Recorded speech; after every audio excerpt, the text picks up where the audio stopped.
Shalom, apa kabar? Berkah dalam Bapak, Ibu, dan para sahabat yang terkasih. Semoga semuanya dalam keadaan sehat dan bahagia.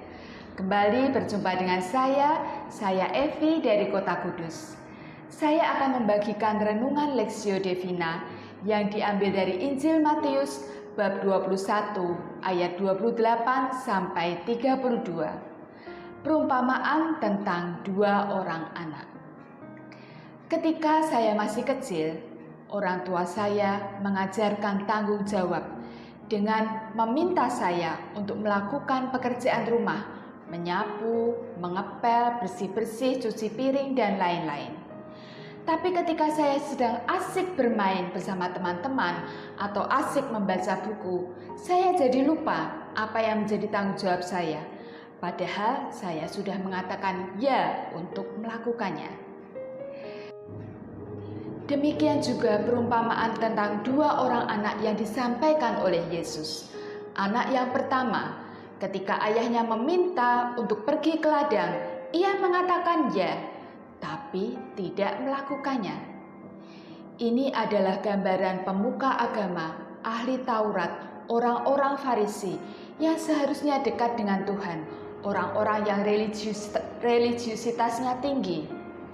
Tapi karena kesombongannya, karena merasa diri benar, merasa sok suci, justru mereka menutup diri sehingga tidak melihat Tuhan, sehingga hati mereka buta, hati mereka tuli untuk tidak mendengarkan suara Tuhan. Sedangkan anak yang kedua, ketika ayahnya meminta untuk pergi ke ladang, mula-mula mereka menolak, tidak mau, tetapi akhirnya mereka menyesal dan melakukannya. Ini adalah gambaran orang-orang yang berdosa, pemungut cukai, pelacur, mereka yang sebenarnya jauh dari Tuhan, tapi mereka menyesal, mereka mau bertobat, mereka merasa diri mereka bukan apa-apa dan malah membuka hati untuk Tuhan masuk. Justru mereka yang dianggap tidak layak, mereka yang akan mendahului masuk ke dalam kerajaan surga.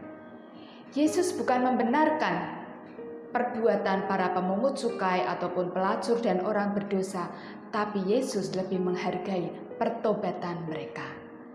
Demikian juga kita sebagai orang Kristiani, mestinya kita sudah mengetahui tentang banyak ajaran Yesus, tapi apakah kita sudah melakukannya?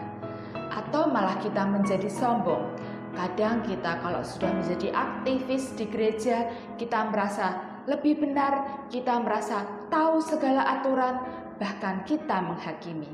Hati-hati, kita juga bisa menjadi seperti orang Farisi yang mengatakan ya, tapi tidak melakukannya. Tapi tentu sebagai seorang anak, akan lebih baik lagi jika kita mengatakan ya dan kita melakukannya. Kita mengatakan ya ketika kita dibaptis menjadi pengikut Kristus. Dan kita diharapkan mampu menjaga kekudusan di dalam hati kita, di dalam diri kita, dengan melakukan segala kehendak Tuhan, melakukan segala kebaikan dan kasih dengan perkataan, perbuatan, ataupun apa yang kita pikirkan. Sehingga hidup kita boleh menjadi berkat dan sukacita bagi sesama, bahkan membawa pertobatan. Seperti contoh keteladanan dari Santo Yohanes dari Salib. Santo Yohanes dari Salib adalah seorang imam dari Ordo Karmel. Ketika ia berjumpa dengan Santa Teresia dari Avila, mereka berdua berusaha untuk membaharui semangat religiusitas ordonya, yaitu Ordo Karmel. Ada sebuah kisah, ada seorang wanita yang ingin menjerat dan berniat jahat kepada Santo Yohanes. Tapi ketika dia bertemu dan melihat pancaran yang lembut, pancaran ilahi di wajah Santo Yohanes, ia tidak mampu melihatnya, ia tidak mampu menatapnya. Justru dia menyesal dan bertobat dan mohon bimbingan Santo Yohanes untuk membimbing imannya kembali kepada Tuhan. Sebagai pengikut Kristus, Santo Yohanes tidak mengalami kehidupan yang enak, tapi justru mengalami banyak penderitaan diisolasi, di penjara, bahkan juga mengalami penderitaan yang brutal. Tapi dia tidak menyesal. Dia sangat mencintai Tuhan.